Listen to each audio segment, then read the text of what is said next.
Nazo yoka yote loba amen plus fort. Beta maboko pona yeba kozana boboy. Amen. Ok. Dieu soit loué. Alors, na pamboli présence ya motonio sonakati na tongwa lelo. Nzambe tika abomba yo pe abatela yo po na bolingo chafoza ko se manifester liboso ya Nzambe, c'est pas devant ma présence, mais plutôt devant notre Seigneur Jésus-Christ. Parce que cette œuvre que nous sommes en train de faire chaque jour, c'est pour la gloire de Dieu, non plus pour la gloire des fidèles. Et la Bible dit que chacun de nous recevra selon Oyoye Azakosala Lelo. Alors, nalobaki moi Oyo ya jie ti tokota na août na kolobela makambo moko eza tellement sensible. Mais j'avais déjà commencé le dimanche, le deuxième dimanche na zolobelango. Alors, grand thème na biso oyo toza kokoba nango ou enseignement na biso tozolobela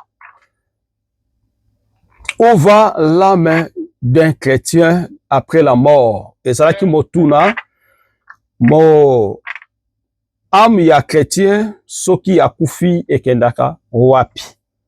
Wana ezaki grand thème na biso. Alors, na sous-thème na biso na dimanche oyo tolobela ki que dit la Bible sur la mort. Bible ezoloba nini na likambo etali kufa. Nalobaki cette question, nous les chrétiens, nous les posons chaque fois. Tomituna makana bato bazalaka sensible. Tant bazo kende église, amituna kenda kosambela pona nini. Eza ba question o ba Kristo batunaka ba chrétien et chacun de nous na ba o baza sensible, c'est-à-dire eloko azo sala nyonso alingaka ayeba biti nango. Nde baposaka pe batunaka ba question wana. Mais après avoir kokende église, nini na kozwa na église? Et ça toujours ma question, oyo ba chrétien batunaka. Mais dans la réalité, dans la généralité, nyonso toko sala ya malamu liboso Nzambe, mais liwa ezalaka. Pe liwa eza pona moto nyonso. Liwa eza groupe moko te ya ba particularité ya batute, mais batumo ba kokufa, ba msuba bakufa te. Biso nyonso toko kufa. Loba moko mibale misatu bakozwa ngolo. Soki Nzambe permettre bango bako kufa te mais bakomona gloire na Nzambe. C'est ça ce que la Bible nous apprend.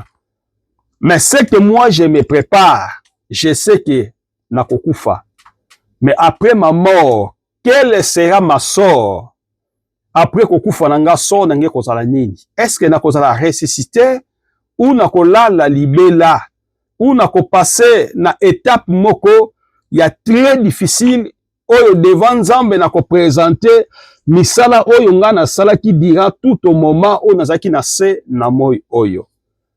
Eza ba question oyo biso topozaka. C'est ça que j'avais dit que na sous-thème j'avais dit que c'est-à-dire que dit la Bible sur la mort. So Bible ezelo bana biso nini na likambo etali kufa. Naloba ki boye. La Bible nous présente la mort comme un ennemi. Eloko liboso. Bible eza ko présenter biso beaucoup fi, c'est-à-dire mort lokola ennemi ya liboso ya mutu. Tel loko kati na yo. Ennemi ya vie na yo, c'est la mort. Ennemi jire ya vie na yo, c'est la mort. Et deuxième, ezali conséquence ya péché. Conséquence ya péché, pourquoi? Parce que Dieu, dans son immense, dans son amour, dans sa préscience, lorsque il a créé l'homme, Nzamba tiaki mutu po mutu akufa te, mais mutu a vivre na kati na jardin d'Eden pour dire bon. Et na jardin wana Nzambe alonaki Adam, kolona eza kosala atiaki ye. Et na sima ya kotia Adam, Nzambe aye kobimisa kopesa pongi na nzela na mobali et Nzambe a soutiré du côté gauche. Nde Nzambe abendaki bandeko na biso ya basi. Dans tout cela, Nzambe ayebaki ko décréter, c'est-à-dire que kotia ba décret Ba décret wana apesa ke pa ya Ève te. Et Dieu avait donné les décrets, c'est-à-dire des lois na kat na jardin à travers Adam. Parce que Adam c'était la première être humain. Onzamba sala ki na se na mokili pe na se na moi oyo. Donc Adam aza koko na biso. Aza koko ya ba génération histoire ya Adam et aussi la tête de manière que Nzambe tata ayeba ko engloutir, c'est-à-dire ayeba ko linga mokili onde bibelobi selon Matthieu comme lokola nappe lokola etoko. Nde wana histoire peut-être nous pouvons oublier histoire ya Adam. Mais lorsque nous sommes encore des vivants et nous vivons, nous prononcerons toujours l'histoire et la réalité oyo eleka na katina jardin d'Éden. Et la Bible nous présente la mort comme une ennemie et deuxièmement une conséquence y a péché. Conséquence y a péché pourquoi? Parce que Ève, Adam, ils ont péché. Et tango basala ki masumu et mokolo wana Nzambe ayebaki kukotisa biso na séquence moko ya kati ya o babengi séquence ya désobéissance. Donc ozanga koyoka nde serpent au Bible bengi le serpent le plus ancien, c'est-à-dire c'était le diable. Apocalypse bengi le diable. Côté soit bengi le diable, côté soit bengi Lucifer, côté soit bengi serpent, côté soit bengi. Donc chacun va prononcer selon l'entité ou le sengela qui va faire ça. Et Nasima na yango balobi est souvent décrit comme un sommeil et liwa bazo bengango lokola mutu alali pongi. Et ya solo tango mutu akufaka alalaka penza pongi. Et pongi mususu mutu alalaka azokomi yeba te ke ya kufi. Mais mutu musu akoyeba pena ke nga nazokufa. Bati musu bazani ngona amiyeba pena ke nga nazokufa bina tango nange sili nazokende. Mais tango akolala akoyeba susu te ke ye akufi. Biso le bato totikali toza na vie nde toyeba ke mutu asali nini akufi. Et babengi yango susu yali individu inconscient. Yali lokola mutu azangi boyebi lisusu. Nde bazo benga liwa. Toutefois, elle n'est pas une fin définitive. Mais Bible lobi na nyonso wana ezate lokola liwa ya libela na libela te. Mutu akufi, ils peuvent encore obtenir la grâce de Dieu. C'est-à-dire la grâce de Dieu dans l'enlèvement de l'église. Surtout mutakufi, abali kose la nzambe te, là c'est pour dire bon, et l'autre oiseau c'est la enfer, dernier jour. Mais ba oyo, bazo kufa kati na Yesu Masia, balobi, ba lali pongi, mais pongi yango eza ya libela na libela te, eza définitivité. L'autre ba bengi définitive, c'est-à-dire oyo etikali ndengo wana ekoki ko changer les sous te. Mais nous avons la grâce. Biso to ambi Yesu Masia peut to accepter ye. Lokola mokonzi pe mobiki si. Soki lelo na kufi menazo baki na kozala ressuscité. Alors balobi Jésus a vaincu la mort. Nzokande Yesu Masia ayebaki kolonga lisumu pe kufa à travers la résurrection. Vous savez pourquoi la résurrection? D'où vient d'abord la résurrection? La résurrection vient après avoir Nzamba à perdre Adam et Ève na kati ya jardin d'Éden. Et Dieu dans son immensité, dans Nzambe nabo kelami na ye, akokaki kozwa défaite te liboso ya serpent. Et Nzambe face à la biso second grâce. Second grâce, sengeli que c'est de Yesu Masia abotama dans la promesse comme les prophètes ils ont prophétisé. Na Ésaïe chapitre 9 verset 5. Ésaïe chapitre 5 zila totanga yango boyoka promesse na Nzamba za ko promettre biso. Nzamba za malamu. Ésaïe chapitre 9 verset 5 vozela tokende kuna. Ésaïe. Après Ecclésiaste c'est l'Ésaïe. Ésaïe chapitre 9 verset 5 je pense que. OK. Ésaïe chapitre 9, verset 5. C'est là.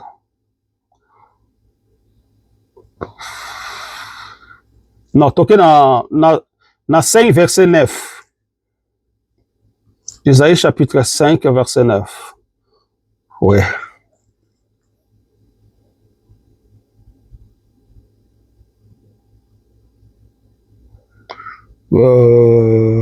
Ok. Soki verset yelingai na kozonga kuna po na yebisa biso. Alors, Esaïe azoloba eloko moko eza très important. Azoloba eloko moko eza très important.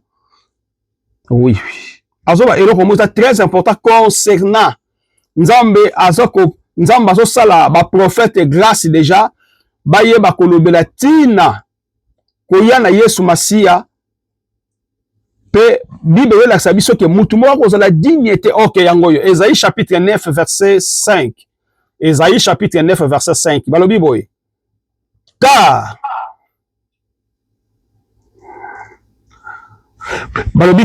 un enfant nous a né, mwana moko abotameli biso, un fils il nous a donné, pe mwana moko ba pesameli biso, et la domination reposera sur son épaule. Babi kibo konzi ezali kolo ya mapeka na ye. Alors, na me mabiso lelo boto se comprendre. Tangu Jean-Baptiste aye, Jean-Baptiste abandi ko baptiser Jésus na fleuve ya Jourdain. Vous savez que une colombe et yaki na mapeka peut témoigner et pas une Jean-Baptiste témoigner Jean-Baptiste concernant koya Yesu Masia. To continuer verset yang. Babi car un enfant nous en est, un fils nous a donné et la domination reposera sur son épaule. On l'appellera admirable, conseiller, Dieu puissant, Père éternel, prince de la paix, c'est Jésus-Christ. Là, c'est dans l'Ancien Testament, les prophètes Esaïe, ils prophétisent des choses qui vont arriver. Oyo ekoyeba ko salama mais nani salamité mais aza déjà ko prophétiser Nzambe atie maloba na kati na bouche ya basakoli basakola déjà.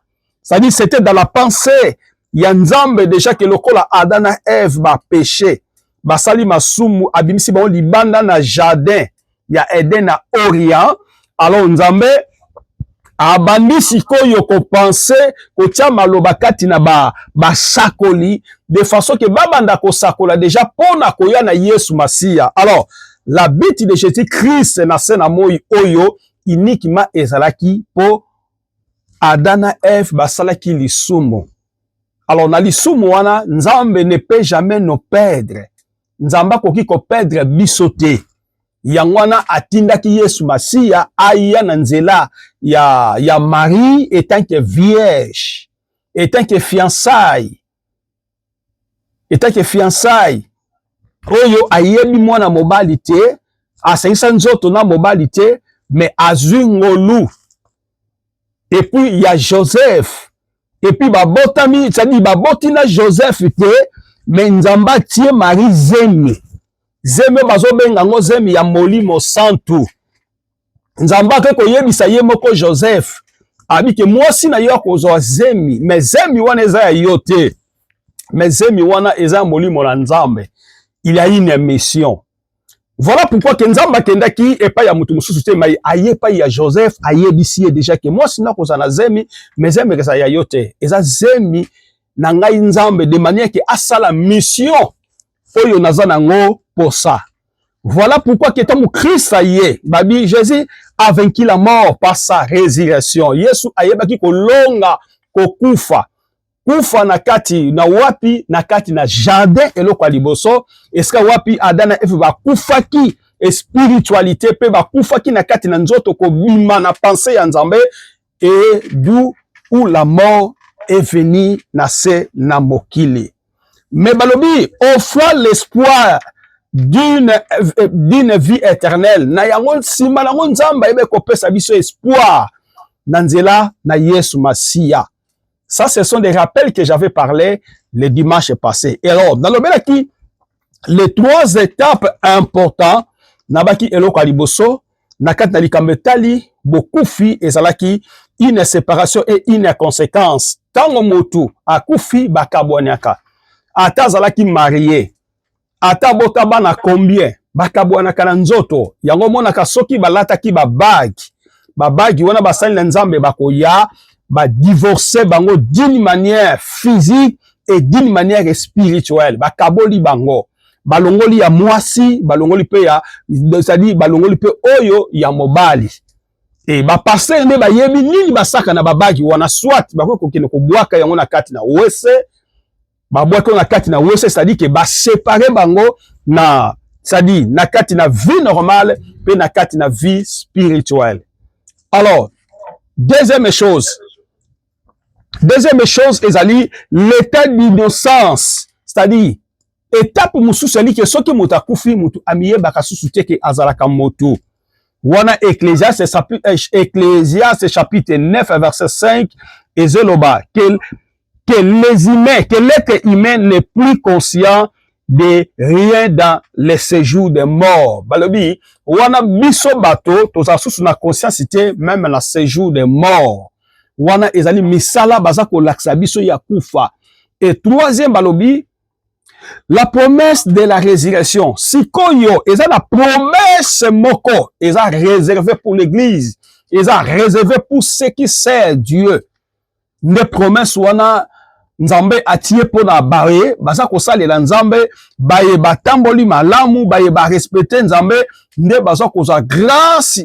Troisième étape wana bango bazui grâce ya promesse ya nzambe, oyo azako promettre bango atako soki bakufi. Mais bakotika na sena mabelete bakoye bakosekwa na mokolo ya suka.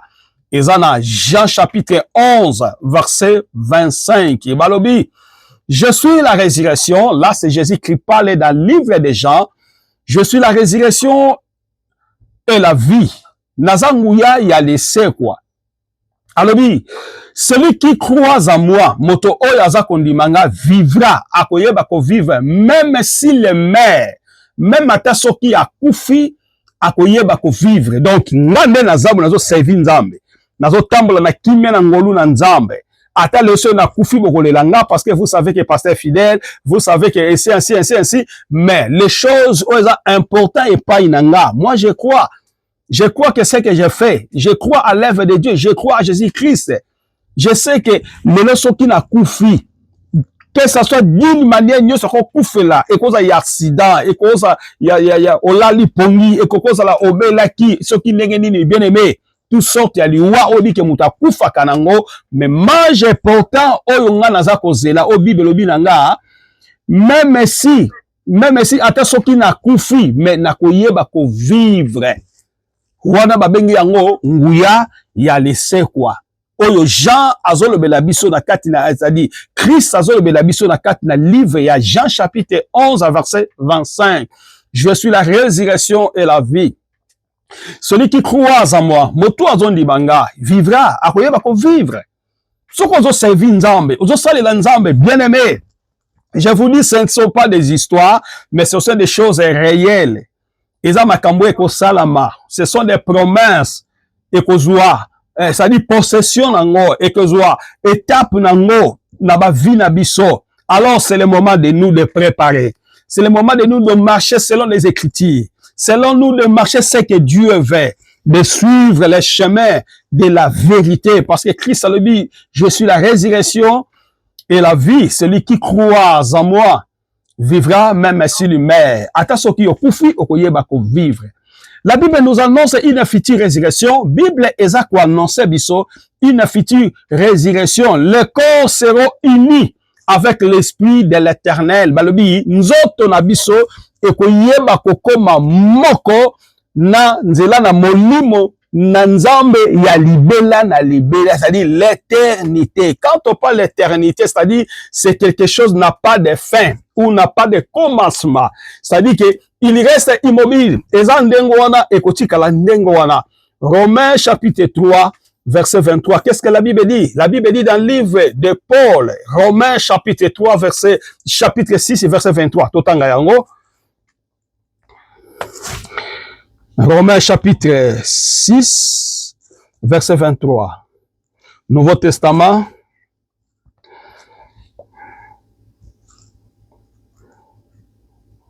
Après Actes des Apôtres, Romains chapitre 6, après Actes des Apôtres, verset 23. Qu'est-ce que la Bible dit?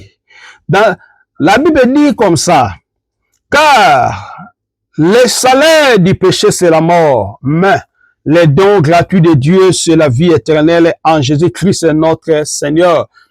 Balobi salaire ya moto oyo azotambola na masumu eza kufa. Mais ngolo nzamba apesi biso les dons gratuits. Les dons gratuits o nzamba apesi biso ezali vie o babengi yango éternel, mais akati na Yesu Masia. C'est-à-dire toujours le nom de Jésus-Christ se rassemble dans l'éternité. Le nom de Jésus-Christ nous fait la faveur de vivre et d'attendre la promesse. Même si ezako umela, mais Bible lobi ninga bakuka lobi attends-le.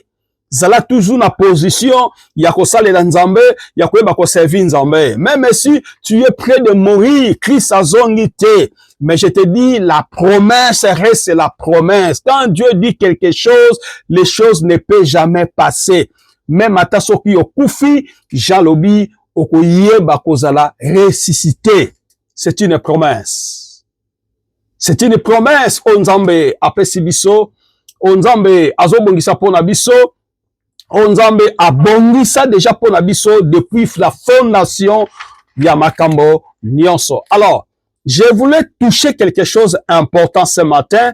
Ce que j'avais préparé ce matin, c'était comment faire face à la mort. Ndenge nini mutu akoki kosala face liboso ya likambo etali kokufa. Est-ce que lelo soki liweye nakoki mango, nako sotango, nako rekilango ou nako sala nini? C'est ça le problème, c'est ça les questions qu'on pose. Comment faire face à la mort? Nakoki kosala face liboso ya kokufa ndenge nini?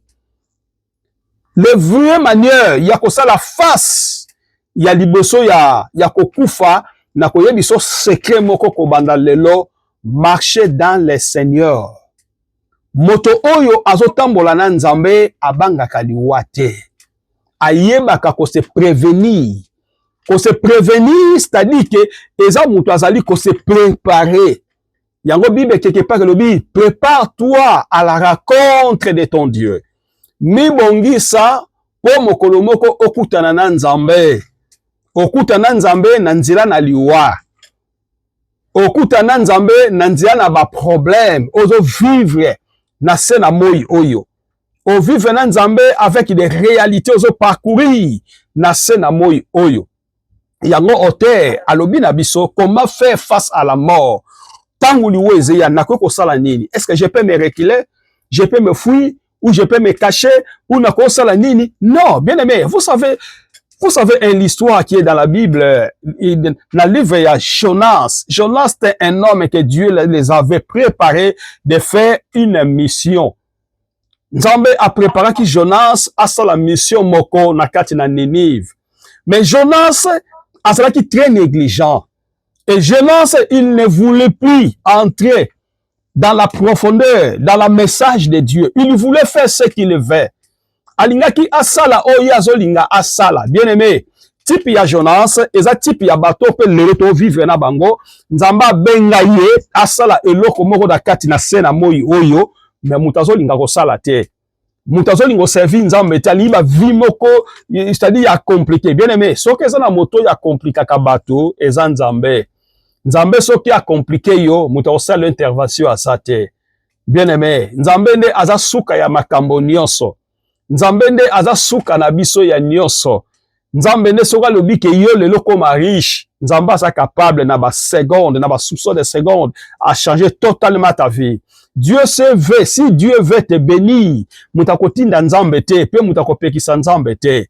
Nzambe oyo asalaka ezalaka oui, pe ezalaka amen. Alléluia. Il est Dieu bien-aimé. Et personne ne peut le convaincre bien-aimé. Et personne ne peut dire que non, Dieu, Nzambe ko sala oh te sala eloko. Personne bien-aimé. Et s'il le veut faire, il le fait bien-aimé.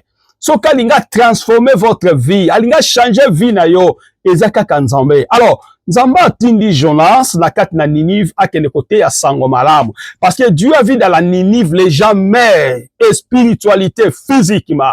Ninive koti na désolation, Ninive koti na bulu ye kenenge tolobaka. Nzambe abi Jonas, prends ton bagage, kende na Ninive pour kende kote ya. Et Jonas a commis na Tarsi, bien aimé, Tarsi a li quelques villages. Place abalaki kokende, Jonas a détourné chemin. On Nzambe atindaki yake na nzela mususu. Et Jonas yemoko akomi ko confesser que malamu kuta kufa na ye que akende kuna parce que na Ninive ezaki na ba brigand, na Ninive ezaki na bato oyo baki sali de tirer, na Ninive ezaki na bato oyo sali bato ya ba vie ya mabe. Azo yoka ngo pe sali na masolo azo yoka bite nga oyo nzamba otinda nga nzela mo pona ke kufa la ngai kaka. Vaut mieux kutu na ndima na mibwaka mananga na mai na kufa na nga. Bien aimé, oyo zo penser za makanisa nzambe te. Oyo zo kanisa eza makanisa nzambe te. Jonas amibwaki na mai, andimi babwake na mai, yaka tiso boki na mai ke lisolo ina nzambe silite, eze continue. Nzambe aza nzambe a continuité. Nzambe aza nzambe a continue kana batu bien aimé. Nzambe soka lingi yo, nzambe soka poni yo, okosala eloko yaza nango posa voulu ou pas tu dois le faire. Chez na bato ba changera te.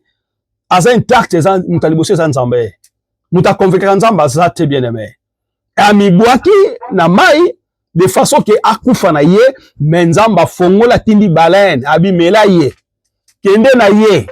Kende kotike na Ninive. Tango akomika na Ninive donc c'est-à-dire baleine abwaki Jonas na kati na Ninive. Donc pour dire que bien aimé to pengle eloko moko très capital. Donc c'est que Dieu veut dans votre vie. Ce que vous allez olingi ko sala ngote, nzamba za capable, il peut te rendre comme ce qu'il veut. Akoko détruire yo, tam susu na ba bien yo zanango, na biloko yo zanango, otikala na ni eloko. De manière que okende ko sala musala na ye. Pour mona muteme suki eloko ko sala atoke na nzeto midembi ko to singa bele me okufa te. Je vous apprends bien aimé, okufa te. Okosala o nzamba lingi. Donc ça dit que nzambe baki makayete bien aimé. Mais nzambe ba continue kana ye, nzambe balingaka koyeko la volonté ya nzambe oyo alingini na sena moyo oyo. Bien aimé, toute personne à moins qu'il soit un jida, à moins cause à la jida, biso to salama na jida te, to salama na serpente, mais to salama na nzambe ya bomoi. Nde nzambe wana nde asala biso. Nzambe wana nde apesa biso bomoi. Nzambe wana nde aza le tout puissant. Nzambe wana nde aza capable. Likolo na nyonso biso toza nango posa na sena moi oyo. Et même Bible soloba que toutes armes forgeront contre toi sera nulles sans effet. Armes nyonso bakobongisa pona yo. À ta famille eza mabe, à ta famille eza na misala mabe, mais si tu es lié dans le Seigneur, tu es protégé toute ta vie et toute ta génération. Voilà pourquoi que ce matin na lingi yo kangamana nzambe osala face liboso ya likambo yoza nango. Comment faire face à la mort? Okoki kosala face liboso ya liwa ndenge ni bien aimé. Oki maliwa te, oza esika yo ko cacher te. Totala eloko moko bakangi Daniel na kati na Babylone. Pourquoi Daniel il faisait ce que Dieu veut. Mais roi Nabucodonosor alingaki batanga bakomba banzambe mosusu te. A permettre bakanga Daniel babwaka ye na libulu bankosi. Mettons babwaka libulu bankosi, dans ce bankosi bakomi ba frère ya Daniel. Vous savez pourquoi? Oh, la Bible nous dit que Jésus-Christ est le lion de la tribu de Juda. Lorsque vous serez rassemblés avec un lion, lorsque vous serez rassemblés avec un fils de Dieu, tu deviens aussi un lion. Parce qu'un fils de Dieu, il est Dieu. Il y peut créer, il y peut prophétiser, il y peut bénir, il peut guérir. Parce qu'il est un enfant de Dieu. Tu te rassembles à Dieu bien-aimé. Donc, vous avez la puissance de créer, vous avez la puissance de diriger et vous avez la puissance de faire ce que Dieu te commande de le faire bien-aimé. Alléluia. Zambaza capable de l'icolo na nyoso bien-aimé. Alors, la mort c'est quoi? Tout d'abord, omituna ke liwa ezanini, yoka liwa sko bien-aimé. Liwa, la mort c'est une séparation, une conséquence du péché. Liwa, ezali séparation eloko liboso. Deuxième, ezali conséquence yanini, ya jardin na Eden. Là, mets-toi dans ta tête. Liwa ezana nzela mususu yate et ya nzela na jardin d'Eden. Suite il y a désobéissance, il y a Adam et Ève. Ils ont accepté le message des serpents pendant mokolo wana nde ba transforma ki bakomi bake ko batama bake ko zwa ba feuille ya figuier po ba mizipa na nzoto. Et la Bible dit que Dieu visitait le jardin d'Eden pendant le soir. Tanga bandaki koleka esika kutela ka bango akutaki bango tatuna ki bango d'où vient atune bango où es-tu? Adam, où es-tu? A posé qui question. Adam répondaki, je me suis caché. Na mi bombami, na zane siko na zala kite, nzamba ibiseke, eloko nino bombami, parce que nzete on a pekisa ki yo olia fruit, nde olia ki yango, il a septabi oui, alobi ke oui a solo na lia ki yango, parce que moi sine apesa ki ngai. Yango nde, esaki ete po na lia. C'est ça, e uwa pesika liwa, e uta na se na mokili oyo. Yango babengi yango eloko ya liboso ezali séparation, c'est-à-dire que moto a séparé ki na nzambe mokolo wana. Eloko mibale conséquence ya eloko nzamba boyaki nde elandaki bango. Kobanda mokolo wana nzamba akomaki liwa ekomaki ennemi na yo. Parce que mais Christ par la grâce nzamba atindi ye e aya kufine kulusu po ngai na yo tobika. Ndenge matu Samuel soki na bosante azumaka nekulusu nanza nekulusu nde esika biso toyaki kozwa lobiko pe biso tobiki. Donc c'est aujourd'hui, bien-aimés, je vous assure et je vous dis, si vous marchez dans la vie du péché, cela ne concerne pas Christ, mais c'est votre problème. Parce que Christ a fait l'œuvre. Il y a réconciliation entre nous avec le Père. Maintenant, ça reste de nous de marcher selon la volonté de l'Écriture et la volonté de la résurrection de Christ avec une promesse ardente. Oyo ezali kozela biso. Alors, nalobaki, il y en a deux formes, il y a liwa. Deux formes, il y a liwa, c'est-à-dire les deux formes de la mort. La première forme, Adam na jardin d'Eden, bakufaki physique. Et là, liboso, bakufaki physique. Oh, balobi, kokufa physique ezali, c'est-à-dire séparation entre l'esprit et l'âme. Et là, liboso, yali, tango mutazo kufa na bonzoto boye, et là, liboso, ekufaka, esprit na ye, na âme na ye. Nde eloka liboso ekufaka. Le corps se retourne à la poussière de la terre. Donc, tango moto okufi nanzia na lisumu na mort physique eloka liboso nzoto na yo ezongaka na mabele. Bakundaka biso likolo te, mais bakundaka biso bachumuli libulu bakundi biso. Yona tanga phase wana. La mort physique, séparation entre l'esprit ou l'âme de la personne, le corps retourne à la poussière de la terre. Nde nzoto ezongaka na kati na poussière, onzamba salaki biso na kati na potolo. Ezali na Genèse chapitre 3 verset 19. Bongo kene kotanga ngo Genèse chapitre 3 verset 19. Tango kufaka ozongaka na mabele parce que tu as été créé dans le poussière. OK, deuxième mort. Tango Adam a sali lisumu akufaki premièrement physique et deuxièmement akufaki spirituel. Yoka sikoyo natangela yobabi. La mort spirituelle, la coupure, eza coupure de la relation. Tango moto d'une manière spirituelle asali lisumu, c'est-à-dire akufi na nzoto pe ayo kufa na molimo babi eza coupure. Eloko eza coupure, c'est-à-dire eloko ekatani. Donc moto azaki lisusu na boyebi te.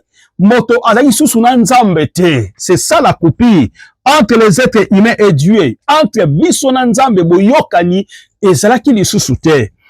À cause du péché, nanzela na lisumu. Yango bibelobi na Romains chapitre 6 verset 23 ototangaki, la salaire du péché c'est la mort. Mais le don gratuit de Jésus-Christ, c'est la vie éternelle. Voilà pourquoi ce matin, avec cette petite connaissance que vous avez eue ce matin, bien-aimés, retenez-la. Retenez Maloba Oyo, retenez cette parole, retenez ta position devant Dieu. Ce qui osait la kanzambe qui kukuma prendre conséquence, il y a Oyo qui y a lobby. Prendre déjà des avantages, na Oyo qui kozala malamu pona yo. Pona mokolo ya lobby. Bien-aimé, toza ya nzambe. Nzambe nda sala biso. Nzambe nda za papa la biso. Nzambe nda lingi biso. Nzambe nda za au-delà ya nyonso pona biso. Nzambe aza nyonso pona biso. Nzambe nde aza mokeli na nyonso, bien-aimé. Tu ne fais pas part na kati na, c'est-à-dire na kati na doctrine satanique. Na kati na doctrine des démons, doctrine, il y a serpent dans le jardin d'Éden. mais tu fais pas à la richesse que Dieu t'a préparée pour un jour. Alors, ça devient une promesse pour toi. Et c'est pour cela que ce matin, bien aimé, je veux que, à partir d'aujourd'hui, tu prends la décision de votre vie. Ce qui peut-être par manque de connaissance. Mon peuple est péri par manque de connaissance. Mais ce matin, tu as eu la connaissance. Ya koyeba ke liwa e uta wapi, et puis banani baki ba propriété ya liwa, et puis na sima nango nini yaki. Natali siyo, nzela ya lobiko o esengeli yo olanda pe osalela. Et quitte à vous, quitte à toi de choisir aujourd'hui ce que vous voulez servir dans votre vie. Si vous voulez toujours se mélanger dans, c'est-à-dire, na ba doctrine ya ba Balaam, au lieu de se mélanger dans ba doctrine moko ezanga tina, bien aimé, ça vous concerne, bien aimé. Mais mon problème de faire ce que Dieu m'a donné, mon problème de faire l'œuvre de Dieu, mon problème de faire annoncer la venue de Jésus-Christ dans ce monde, bien aimé. Oui, ça important et pour nanga. Alors, tu parlais si l'ennemi. L'ennemi, c'est-à-dire que le diable. Un ennemi invaincu, ennemi otolonga qui la Bible dit que l'amour n'est pas la fin. Nzokande kufa eza suka makambote, ndenge na lobaki. Soko kufi na Yesu Masi eza kufa, donc eza suka te. Il y a quelque chose qui vous attend. Il y a une promesse. Et tu peux faire un pas de cette promesse. Au cas qu'on la part na promesse oyo. Parce que balobi, un ennemi vaincu, moini otolonga qui, l'amour n'est pas la fin. Absolu, c'est-à-dire qu'on faisait souka makambonio sauté, mais pas la résurrection. Donc, résurrection de Jésus-Christ, la mort prend son pouvoir. Donc, okufona Yesu Masiya kosekwa na ye nde epesi biso pouvoir définitivement. Ya libela na libela. Bien aimé. Oyoki? Définitivement kenzamba pesi yo ngulu. Ya libela na libela selon 1 Corinthiens chapitre 15 verset 26. Ouvrons la porte à la promesse, à la vie éternelle pour les croyants. Kobanda mokolo wana, oyo Christ alongaki, kobanda mokolo wana, oyo Christ akomaki ressuscité. La Bible nous apprend que porte ya promesse efongamaki pona biso. Oyo ali porte ya libela na libela. Porte oyo kekanga makate pona ba Kristo parce que Yesu Masiya esi alongaki yango mokolo moko atelemi azoloba devant ses disciples alobi Père tu m'avais envoyé mais j'allais faire tout ce que tu m'avais envoyé sauf que le fils de la prédiction c'est-à-dire le fils de la prédiction c'est-à-dire que Judas Iscariote na bungisaki moko te nyonso yo pesaki ngai nkolo na memaki bango liboso na yo pe na présentaki bango mais sauf Mwana ya libebi, c'est-à-dire mwana libebi, c'est serpent, c'est l'ennemi qui était déjà, mais il avait suivi Jésus, juste parce qu'il savait le message de Jésus-Christ, parce qu'il savait les chemins, Jésus-Christ va se passer, il savait la destination de Jésus-Christ va se passer, c'est pour cela qu'il était toujours à côté et accompagné et de suivre ce que Jésus-Christ va le faire. Yango balobaka, muto ya misala mabe, ata bombi misala na yesuka suka ekoyebana. Judas se transforma qu'il était un serpent. Ah, il était un serpent dans le jardin. Mais dans l'Apocalypse, c'était Satan le diable. Mais à se transformer na bon moto. Yagomona le diable a se transformer. Akope ko lata nzoto ya moto. Akomi kwa ji na kati na vie ya moto. Bien aimé, ce sont des démons. Oza kwa ji na kati na vie ya moto bino boyebi. Ce sont des esprits malins. Ozali ko telengana na likolo bien aimé ne sike ko kendete nde esakimile na kati na vie ya moto wana po moto asala ozali volonté na nzambe te. Voilà bien aimé. Dans 1 Corinthiens chapitre 15 verset 26, la Bible nous dit ouvertement ouvrant la porte à la promesse. Nde efongola kibiso porte na likambo etali promesse. Dans 1 Corinthiens chapitre 15 verset 26, de la vie éternelle pour les croyants, pour nabiso ba Christ bien-aimé. Tozwaki ngolu ya koyeba kosalela nzambe. Tozwi ngolu ya koyeba porte ya sadi c'est oser même biso na promesse. Et ça déjà kofongwa ma bien-aimé. Ne restez plus en dehors de cette porte. N'échappez pas devant ces portes bien-aimé. Mais portez peut s'améliorer. Porte bongisami pona yo. Voilà pourquoi kanga miso na yo loba Nzambe tata, je sais qu'un jour nakoyeba kokufa, mais sort na ngai ekozala nini, likambo na nga tata ekozala nini, kuna muta okotela nga azate, kuna tata pe azala pe muye pa kozala juge, kuna mama pa kozala juge, kuna biso nyonso tokozala juge, même bano na bota bakozala juge, mais nkolo na ye pai na yo, parce que mutu mosusu akoki koedenga te, soki yo suninga te, mutu mosusu azali te. Tobondeli na kombo na Yesu, tobondeli, bondela bien-aimé, bondela bien-aimé, loba Nzambe edengai, bondela loba Nzambe edengai, bondela loba Nzambe edengai, bondela loba Nzambe edengai, bondela, bondela Seigneur, Nzambe abenga biso, Nzambe apona biso, Nzambe abenga biso apona biso, atikala seko na seko, e asolo benga kibiso Seigneur, nasuka na nzela te Yesu, nakoma tina suka mobembo na ngai. Haleluya. Yesu olaka kinga Yesu okotikanga te otino ukamula kanati ya maye